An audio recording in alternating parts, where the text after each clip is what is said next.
My brother torched my workshop after I refused to give him my cabin. He thought he destroyed my life. Instead, he handed me the perfect revenge on a silver platter. Hi everyone! Today's story will blow your mind, but really quick, if you enjoy this content, hit that subscribe button. Channel's been a bit quiet lately, and your support keeps it all going. Let's jump in. Original post. I never thought I'd be writing something like this, but I need to get it out before I lose my mind. I'm James, 29M, and until 3 weeks ago, I ran a successful custom furniture business from a workshop behind my house. Everything I'd built over the past 7 years went up in flames on what should have been an ordinary Tuesday night.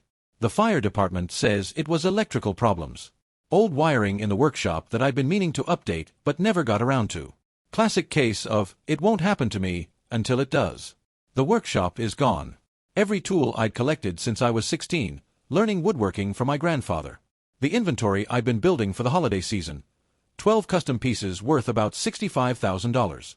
The walnut dining set for the Henderson family that was supposed to be delivered next week. The cherry wood crib for my best friend's first baby. All of it, reduced to ash and twisted metal. But that's not even why I'm writing this. I can handle the loss of things, even precious things. What's killing me is the timing and what came before it. 3 weeks before the fire, my younger brother Michael, 23M, announced his engagement to his girlfriend Patricia. The family was thrilled. Patricia comes from money, and Michael has always been the golden child who could do no wrong in our parents' eyes. During the engagement dinner at our parents' house, Michael pulled me aside with this huge grin on his face.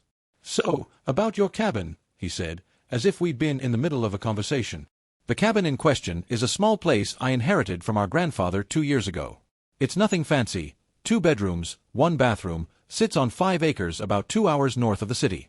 Grandfather built it himself in the 70s as a retreat. When he passed, he left it to me specifically, along with his woodworking tools. The will was very clear about this. Michael got an equivalent cash inheritance. "What about my cabin?" I asked, though something in my stomach was already tightening. "Patricia and I want to honeymoon there." "Actually," he laughed like he was about to share wonderful news, "we're hoping you'll give it to us as a wedding gift." Patricia fell in love with it when she saw the photos. I thought he was joking. He wasn't. When I explained that I wasn't giving away my grandfather's cabin, that it held deep sentimental value beyond its monetary worth, his face changed completely. The golden child wasn't used to hearing no.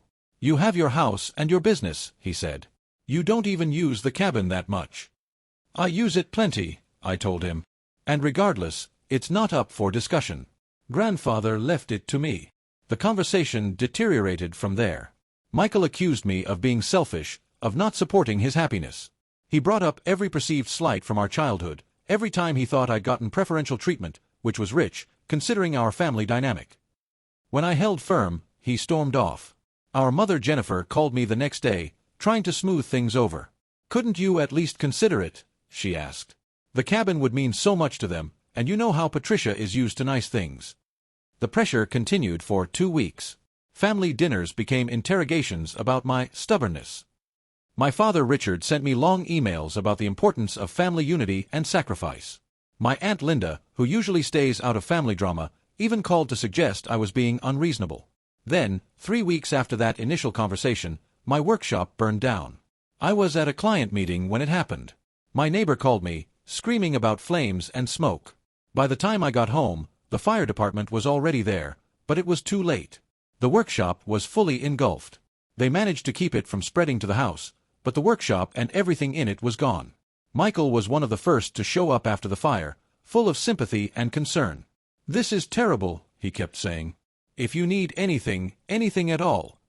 Patricia stood beside him, her face a mask of appropriate concern. They stayed for an hour, Michael's arm around my shoulders as I watched the firefighters work. The fire inspector came by the next day. "Electrical fire," he said. "The wiring in the workshop was older, not up to current code. These things happen." My insurance adjuster said the same thing when she came to assess the damage. It would take time, but the claim should go through. I've been trying to salvage what I can of my business. Some clients have been understanding, willing to wait while I rebuild. Others have understandably canceled their orders. 7 years of building a reputation, and now I'm starting almost from scratch. I've been working out of my garage, trying to complete what few projects I can with borrowed tools. The wedding is in 6 months. Michael and Patricia have continued planning as if nothing happened. Last week, Patricia posted on social media about finding the perfect venue, a country club that costs more than I made in my best quarter. The comments were full of congratulations and heart emojis. I can't shake the timing. I can't stop thinking about Michael's face when I told him no. I can't forget how he showed up so quickly after the fire, how his sympathy felt practiced. But electrical fires happen, right? Old workshops with dated wiring burn down all the time. I'm being paranoid because I'm grieving and angry and looking for someone to blame. Aren't I? Update 1, 2 weeks later. I wasn't being paranoid. The insurance claim that should have been straightforward has become a nightmare, and my brother is behind it. I found out through my insurance adjuster, Nancy, who called me yesterday with a careful tone that immediately put me on edge. "James, I need to ask you about some concerning information we've received," she said. "Someone has contacted our investigation department with claims about the fire." My stomach dropped. What kind of claims? The person, who asked to remain anonymous, says you've been having financial troubles with your business. They claim you were behind on several orders and facing potential lawsuits from dissatisfied customers. They're suggesting you might have had motivation to deliberately cause the fire. I couldn't speak for a moment. When I found my voice, it came out strangled. That's completely false. I can show you my books, my client communications, everything. I've never been sued, never even had a serious complaint. Nancy's voice softened slightly. I believe you, James. Your history with us has been spotless. But we're required to investigate these claims. The anonymous report was quite detailed. They knew about specific pieces you were working on, your client list, even your recent refusal to let family members use your cabin. That last detail hit me like a punch. How many people knew about the cabin situation? How many knew the specific details of my current projects? Can you tell me anything about who made the report? I asked. I can't reveal that information, but I can tell you it was submitted through our online portal with a generic email address. However, she paused, they did mention they were a concerned family member who wants to see justice done. Michael. It had to be Michael. I spent the next 3 days gathering evidence of my business's financial health. Bank statements showing steady income, contracts for upcoming work, glowing testimonials from clients, proof that every project was on schedule before the fire. I submitted everything to Nancy, who promised to advocate for me, but warned the investigation could take months now. Meanwhile, I've been doing my own investigating. I drove up to the cabin last weekend, needing space to think. When I arrived, I found fresh tire tracks in the driveway, even though I hadn't been there in over a month. The spare key I kept hidden under a fake rock was slightly out of place. Inside, nothing was missing, but things had been moved. Photo frames adjusted, furniture shifted slightly. Someone had been there, looking around, making themselves at home in my space. I installed security cameras that day. I also started asking subtle questions around the family. My cousin Sarah let slip that Michael had been complaining about money troubles. Apparently, Patricia's family expected them to pay for half the wedding, and the costs were spiraling. The venue, the catering, the flowers Patricia insisted on flying in from Ecuador, it was adding up to more than Michael made in a year. He even asked Dad for a loan, Sarah told me over coffee. Dad said no, told him he needed to learn to live within his means. Michael was furious. The pieces were falling into place, but I had no proof. The fire inspector's report was final, electrical fire, accidental. The insurance investigation could go either way. Michael had covered his tracks well, or so he thought. Then yesterday, I got a call from Thomas, who runs the hardware store in town. Hey James, he said, weird question, but did you send Michael to pick up supplies for you about a month ago? My blood went cold. No, why? He came in, bought some electrical supplies. Wire, outlets, that kind of thing. Said you were finally updating your workshop wiring and asked him to grab the materials. Paid cash. I thought it was strange since you usually come in yourself, but he said you were busy with orders. I asked Thomas for the exact date. 3 days before the fire. Update 2, 3 weeks later. The last 3 weeks have been a masterclass in watching someone destroy themselves while thinking they're winning. Michael has no idea that I know about the hardware store, and his confidence has made him sloppy. After Thomas's revelation, I hired a private investigator, a former arson investigator named Daniel who now does freelance work. It cost me most of my remaining savings, but it was worth every penny. What Daniel found was more damning than I could have imagined. First, he pulled security footage from businesses near the hardware store. The footage clearly showed Michael loading the electrical supplies into his car. Daniel then tracked down a gas station where Michael had filled up a container the morning of the fire, the same container that was found in his garage during a friendly visit Daniel made under the pretense of looking for landscaping work. But the real breakthrough came from an unexpected source: Patricia. 2 weeks ago, Patricia called me, crying. She'd found texts on Michael's phone. Not evidence of the fire, Michael was too careful for that, but texts to another woman. Explicit texts. Photos. Plans to meet up. The affair had been going on for months, right under Patricia's nose. "I don't know why I'm calling you," she sobbed. "I know you two aren't getting along, but I didn't know who else to talk to. My family would kill me if they knew I was marrying a cheater." I comforted her as best I could, telling her she deserved better, that she should take time to think about what she wanted. Then, very carefully, I asked if Michael had been acting strangely in other ways. The floodgates opened. Patricia told me about Michael's increasing desperation for money, his fury when my parents refused to loan him wedding funds, his obsession with my cabin. He spent hours looking at real estate sites, she said, calculating how much he could get if he sold it. He said once you gave it to us as a wedding gift, we could sell it and have the wedding of my dreams. "But I never agreed to give you the cabin," I said. "He said you would. He said he'd make sure of it." I asked Patricia if she would be willing to make a statement about what she knew. She was hesitant at first, but the betrayal of the affair had shattered her loyalty to Michael. She agreed. Daniel took Patricia's statement, along with all the evidence he'd gathered, to the fire department. They reopened the investigation immediately. Within days, they found what the initial inspector had missed: evidence of tampering with the electrical panel in my workshop. Tool marks that didn't match any of my tools. Residue from an accelerant that had been masked by the legitimate electrical fire. Yesterday, they arrested Michael. The arrest happened at his workplace, in front of all his colleagues. I heard about it from Sarah, who heard from her friend who works in the same building. Michael was led out in handcuffs, protesting his innocence, claiming it was all a misunderstanding. Our parents are in shock. Jennifer called me last night, alternating between tears and rage. "How could you do this to your brother?" she demanded. "Whatever happened to that workshop, we could have handled it as a family." "He committed arson, Mom," I said. "He destroyed my livelihood, tried to frame me for insurance fraud, all because I wouldn't give him my inheritance." "You don't know that for certain," she insisted, even though the evidence was overwhelming. "Richard, at least, has been quieter. He called once to ask if I was sure about pressing charges. When I said yes, he sighed and said, 'I suppose you have to do what you think is right.' I could hear the disappointment in his voice, not in Michael, but in me, for not protecting the family image. The insurance company has reopened my claim, this time as a criminal case. Nancy called to apologize for the investigation, assuring me that with the criminal charges against Michael, the payout should be expedited. It won't bring back grandfather's tools or the pieces I'd spent months creating, but it will let me rebuild. Patricia has called off the wedding and moved back in with her parents. She sent me a text yesterday: 'I'm sorry for everything. I should have seen who he really was. I hope you can rebuild better than before.' Michael is out on bail, staying with our parents. I've been told he's maintaining his innocence, claiming the evidence is circumstantial, that I'm setting him up because of our feud over the cabin. Some family members believe him. Aunt Linda, who once called me unreasonable for keeping the cabin, now calls me cruel for ruining Michael's life over a building. But I didn't ruin his life. He did that himself when he decided his wants were more important than my entire career, when he chose destruction over acceptance, when he thought he could manipulate everyone and everything to get his way. The criminal trial is set for 3 months from now. My lawyer says with the evidence we have, conviction is almost certain. Arson, insurance fraud, filing a false report. Michael is looking at serious time. I'm not taking any satisfaction in this.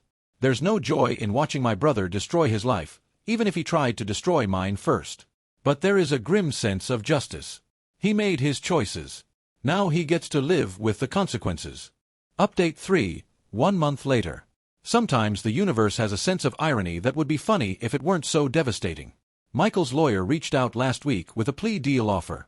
If I agreed to drop the charges and testify that it was all a misunderstanding, Michael would seek mental health treatment and make restitution for the damages. I asked about the restitution amount.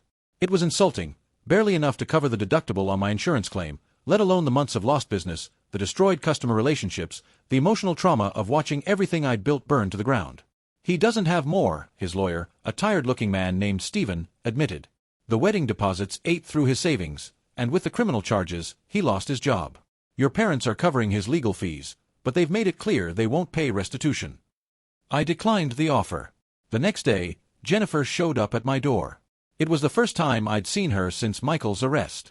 She looked older, worn down, her usually perfect appearance disheveled.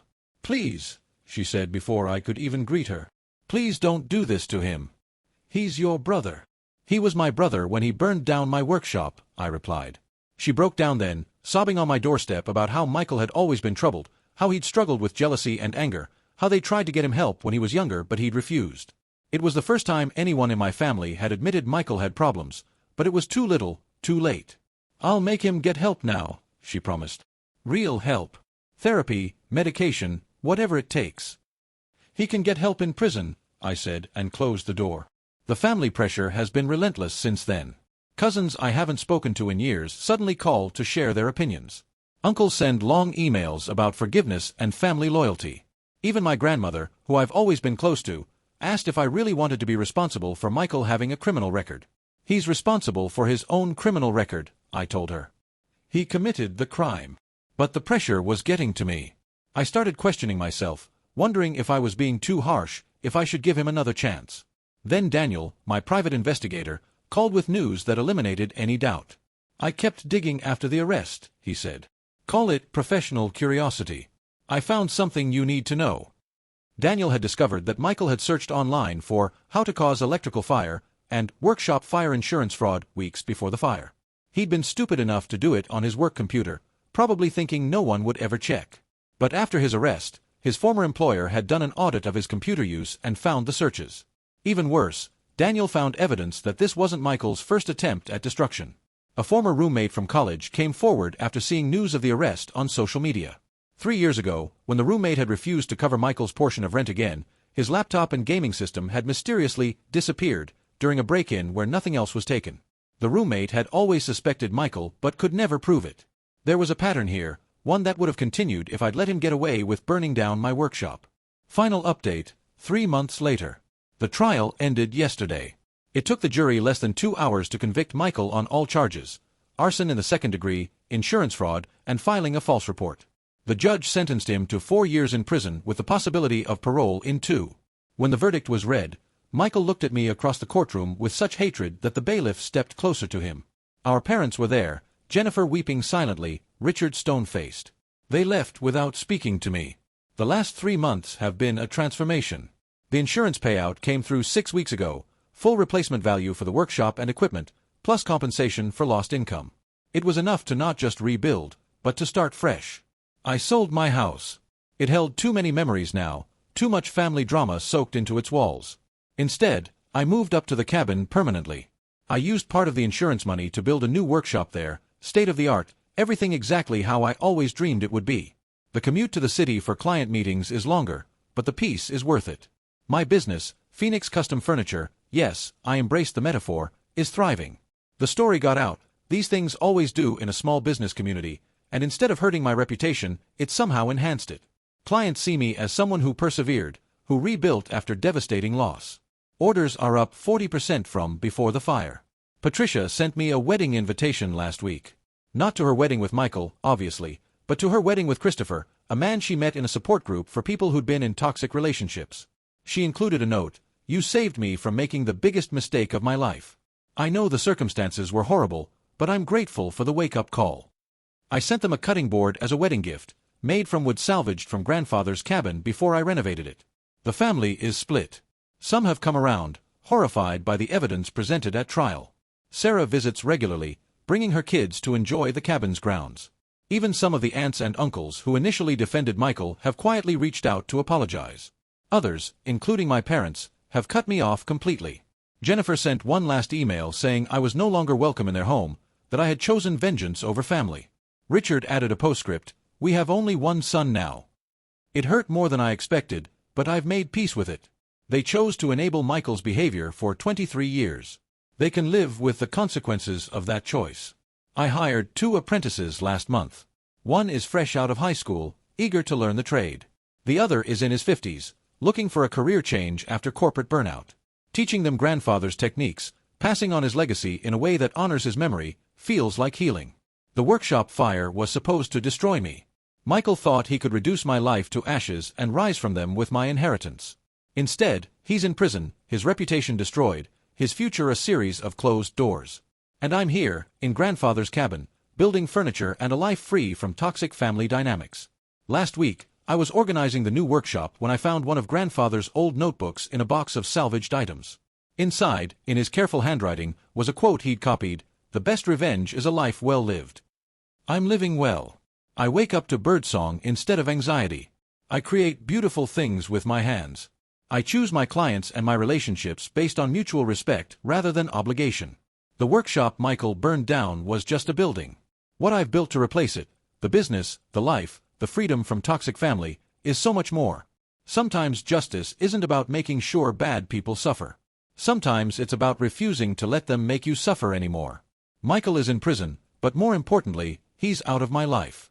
The fire he set burned away more than wood and tools. It burned away family obligations that were slowly killing me, illusions about who deserved my loyalty, and fears about standing up for myself. I'm grateful, in a strange way. Not for the trauma or the loss, but for the clarity that came after. For the first time in my life, I'm genuinely free. Tomorrow, I'm starting work on a dining table for the Henderson family, the same clients whose order was destroyed in the fire. They waited for me to rebuild, patient and supportive.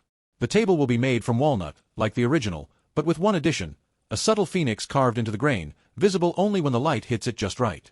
A reminder that sometimes the most beautiful things come from ashes. Edit. Thank you all for the overwhelming support. To answer some common questions.